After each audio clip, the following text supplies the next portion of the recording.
Jesus de Nazaré foi um mestre incomparável. Alguns dos seus ensinamentos mais famosos aparecem em pequenas histórias chamadas parábolas. Por exemplo, o reino dos céus é semelhante a um comerciante que procurava pérolas preciosas. E quando ele encontrou a pérola mais preciosa, vendeu tudo o que tinha para poder comprá-la. Devia ser uma pérola extraordinária. Ou o reino de Deus é como uma sementinha de mostarda que o lavrador plantou no seu jardim.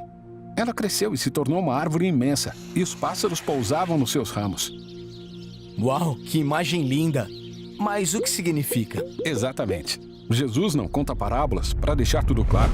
Em vez disso, ele estimulava a imaginação das pessoas, convidando-as a verem o que Deus está fazendo no mundo com uma perspectiva diferente. Então vamos falar sobre como ler as parábolas de Jesus.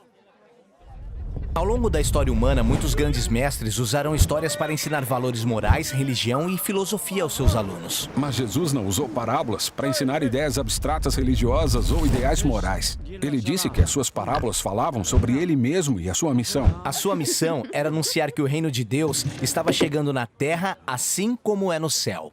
Isso. Na época de Jesus, os israelitas eram governados pelo Império Romano.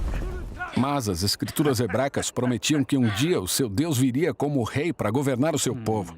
Por isso, muitos israelitas queriam se revoltar contra Roma e lutar pela sua liberdade. E muitos pensavam que o reino de Deus era isso mesmo. Exatamente. Mas Jesus era um profeta pobre que viajava de cidade em cidade curando pessoas doentes e convidando o povo a segui-lo. E ele dizia que isso era a chegada do reino de Deus. O que não ia muito bem com as expectativas das pessoas. Exato. Por isso Jesus usou parábolas para ajudar as pessoas a entender que o movimento que ele estava liderando era a chegada do reino de Deus. É como a parábola que conta que o reino de Deus é como fermento colocado em um pouco de massa.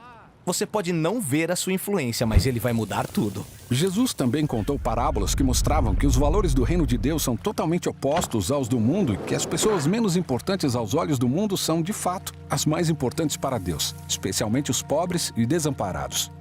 Sim, como a parábola do homem que passou o dia contratando trabalhadores.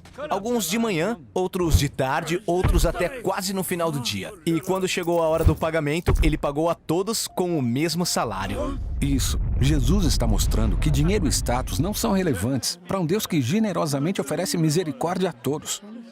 Mas nem todas as parábolas têm um final feliz. Algumas delas são muito sérias. Sim, Jesus seguiu a tradição dos profetas de Israel, que também contaram parábolas criticando os líderes de Israel por agirem como se o reino deles fosse o reino de Deus.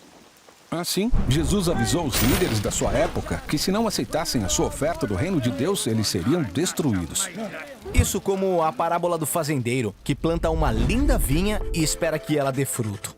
Jesus pegou essa parábola no livro do profeta Isaías, mas fez adaptações. Certo, o fazendeiro escolhe alguns lavradores para tomarem conta da vinha. Na época da colheita, ele envia servos para colherem os frutos. Mas os lavradores multam os servos. Então o fazendeiro manda seu próprio filho para confrontar os lavradores, mas eles também o matam. E Jesus pergunta às pessoas: o que vocês acham que o fazendeiro deve fazer? Ele vai castigar os lavradores e contratar outros. Jesus sabia que se os israelitas não mudassem a maneira de viver, eles seriam destruídos por Roma. Por isso, em parábolas como essa, ele está forçando as pessoas a tomarem uma decisão sobre a sua oferta do reino de Deus. Elas irão rejeitar, ignorar ou confiar nele e seguir. Mas, se essa mensagem do reino de Deus é tão importante, por que escondê-la em parábolas? Por que não falar mais claramente? Bom, através de enigmas e parábolas, Jesus podia dizer coisas bem ousadas que revelavam a verdade para quem tinha uma mente aberta. Aqueles que tinham ouvidos para ouvir podiam meditar nisso e ir mais a fundo. Mas as parábolas também escondiam a sua mensagem daqueles que eram contra Jesus, para que ele ganhasse mais tempo. Ganhasse mais tempo? Para quê? Bem, Jesus estava preparando seus seguidores para a maior surpresa de todas. Jesus afirmou que o Deus de Israel viria reinar sobre seu povo não por força ou violência, mas através do amor sacrificial, pois ele iria morrer pelos seus pecados. Mas a sua morte não seria o fim. Isso mesmo, ele disse que a sua morte seria como uma pequena semente plantada, que iria crescer e produzir uma colheita com muitas sementes. E essas parábolas explicam quem Jesus era e o que ele ia fazer. Os autores dos evangelhos guardaram essas parábolas para que cada geração de seguidores de Jesus pudesse ler e meditar nelas. E imaginar como o reino de Deus continua existindo até hoje. Certo, essas parábolas antigas ainda estão cheias de surpresas e desafios. Elas são como um depósito cheio de tesouros. Alguns novos e outros antigos, e tudo isso esperando para ser descoberto.